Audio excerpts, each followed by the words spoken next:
Hello viewers, welcome to IT System Admin and Information Technology Learning tutorial channel for you.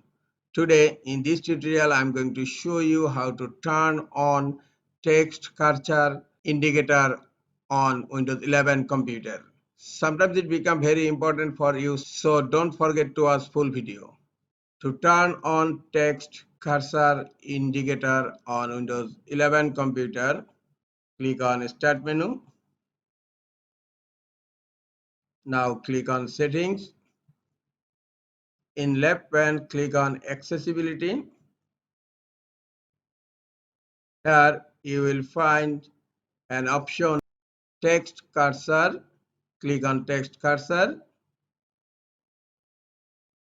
Here you will find the first option Text Cursor Indicator, and by default it's turned off.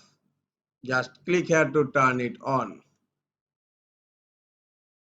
Look, now if you want to type text anywhere, you will find the text cursor indicator.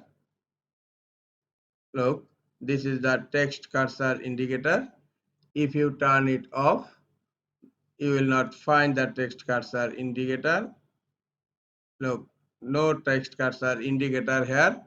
If you turn it on, you will find again text cursor indicator here. This is all for today. Hope this tutorial is helpful for you. Keep watching for next tutorial. Thank you very much.